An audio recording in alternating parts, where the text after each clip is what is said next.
It's great to be in the SEC. Welcome back to another preview episode of the SEC Recap Podcast. Thank you for joining us here on YouTube. Make sure to like and subscribe to the channel. We are talking Florida Gators at number 8 Tennessee Volunteers. The Gators have been a thorn in the side of Tennessee basically for the last 30-something years. Tennessee gets this game in Knoxville this weekend. We're going to break it all down, matchups, key stats, our preview and prediction here at the end. Let's just get right into it.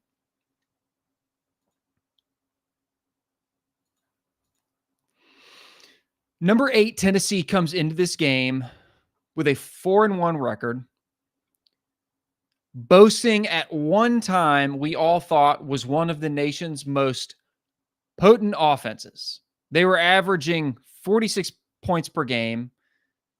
They still rank 5th nationally in terms of scoring offense, but over the last 2 games, Oklahoma and Arkansas, we've seen some major red flags arise with both the tempo, the scheme, and the playmaking ability of this offense. After a really surprising loss to Arkansas, a lot of questions are swirling about the true identity of this team. On the flip side, the Florida Gators are sitting at 3-2, averaging 30.2 points per game. Roller coaster season, and everyone thinks that Billy Napier is all but out at Florida. With a tough schedule ahead, you still have Georgia, LSU, Florida State. This matchup could be pivotal for Billy Napier's future. Maybe not. We'll see. First, let's talk offense. Volunteers' offense have been lighting up the scoreboard through the first 3, maybe 4 weeks of the season. They ran the ball at will. They had no issue moving the ball downfield against subpar competition. They still average 252 passing yards, 266 rushing yards per game, ground game that averages 5.7 yards per carry. However, in that recent loss to Arkansas, Nico Iamaleava appeared hesitant, bewildered. He seemed reluctant to push the ball down the field. He wasn't utilizing his mobility, which is such a stark contrast to some of his other earlier performances. And so we wonder, is Nico feeling the pressure of SEC defenses, or is he being too cautious? Is he so afraid of making mistakes that he's not taking any risks? This game could be a turning point for him. If he regains his confidence, starts making those big plays again, we could see Tennessee's offense return to that explosive form. Now let's talk Florida's offense. Gators' offense is averaging 411 yards of total offense per game. Stronger emphasis on the passing game at 268 yards. They've been operating in this 2-quarterback system that features Graham Mertz and a little bit of DJ Lagway. This dual quarterback approach adds an element of unpredictability, but it can also disrupt offensive rhythm. I think Graham Mertz brings obviously more experience, but a more efficient style of play. It is more short passing game, dink and dunk, but at a higher rate of efficiency. While DJ Lagway offers unquestionable athleticism and a knack for game-breaking plays with his legs. Interesting, though, both quarterbacks have similar rushing stats, which raises the question, is a 2-quarterback system really beneficial, or do they need to just commit to one guy under center? I think, if anything, the Gators do need to find consistency on offense if they are going to keep up with Tennessee, because I do not believe that the Gators have the defense to really, really effectively challenge either Tennessee's running game or their passing game. Really quickly, let's talk advanced offensive statistics here. Florida EPA per play, 0.26 versus Tennessee, 0.3. Success rate, Florida, 49.5. Tennessee, 47.5. EPA on explosives, 1.22 for Florida, 1.3 for Tennessee. Offensive open field yards, Florida Gators, 455. Tennessee, 399. We really see how these last two games versus Oklahoma and Arkansas has challenged and limited this Tennessee offense. They need to get back to pushing this ball down the field. Cut it loose a little bit. Don't be so afraid of making mistakes that you're not taking calculated risks. Because right now, the Tennessee offense, though it's a top 5 scoring offense, that's skewed by 3 or 4 weeks of cupcakes. It doesn't look all too different from what we see in the Florida offense, an offense that most people really aren't talking about as a high-powered, potent, explosive offense. Let's flip it on over to the defensive side of the ball. Tennessee. The Volunteers' defense has been stout, allowing just 9.4 points per game. Definitely the strong suit of this team. That ranks them 4th nationally. They're giving up just 227 total yards of offense per game with a particularly strong run defense that is holding opponents to 68 rushing yards per game on average. They've allowed a little bit more recently in garbage time play, late fourth quarter play. The Florida defense, they have struggled. This is not a good defense. They're allowing 24.5 points per game, 395 total yards on average. Opponents are finding success both through the air and on the ground. That could be problematic against a very balanced team like Tennessee. The Florida defense is going to need to step up, I think, more than the Tennessee defense is going to need to step up. Though I know Florida is going to attack the middle of the field. That's where they're going to see Tennessee's defensive vulnerability, especially in 3rd and long situations, which Tennessee has just been inexplicably vulnerable in giving up in Josh Heupel's tenure there at Tennessee. Here are the key matchups to watch. Tennessee's rushing attack versus Florida's run defense. Tennessee, very, very good on the ground still, could exploit that Florida defense, which is allowing 172 rushing yards per game. If Tennessee rushes for 200 on the ground, there's no doubt in my mind they win this ball game going away. Florida's quarterback situation versus Tennessee secondary. With Tennessee defense only giving up 159 passing yards per game, Mertz and Lagway will face a tough test. However, I do think they have an advantage if they target and attack the middle of the field, which Tennessee has shown they've been very slow in assignments and defending.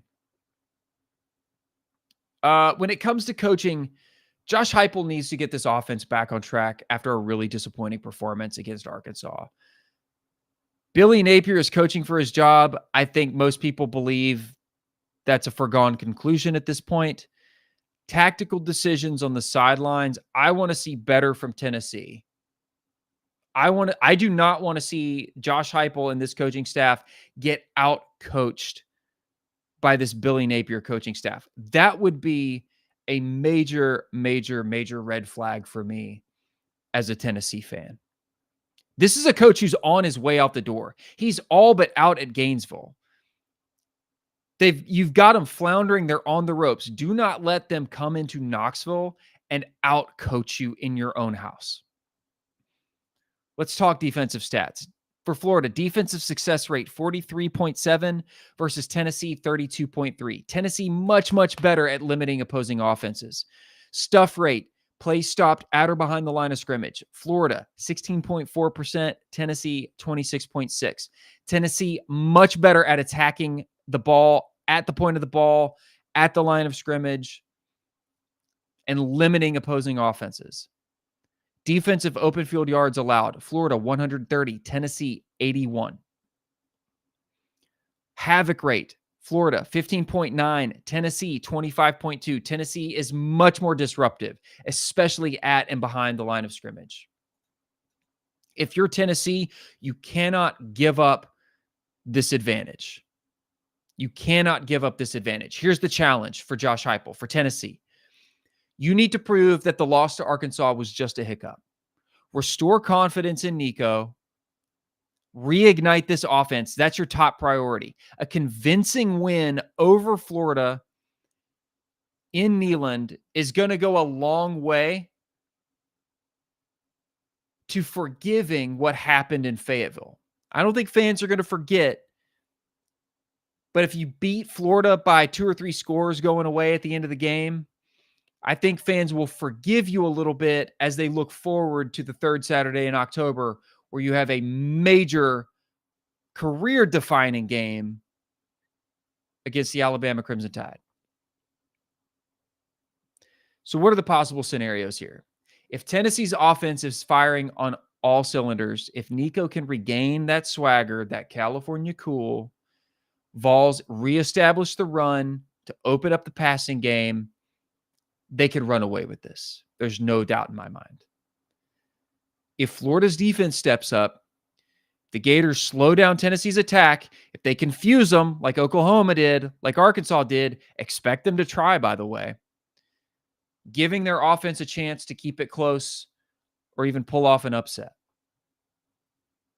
But then you have the Neyland factor. Let's not forget that playing in Neyland is not an easy task. Crowd noise, environment, rattle the Gators, make it tough for them to communicate. That's already a bad offense. Do not make it any easier on them. Betting lines currently favor Tennessee by about 15.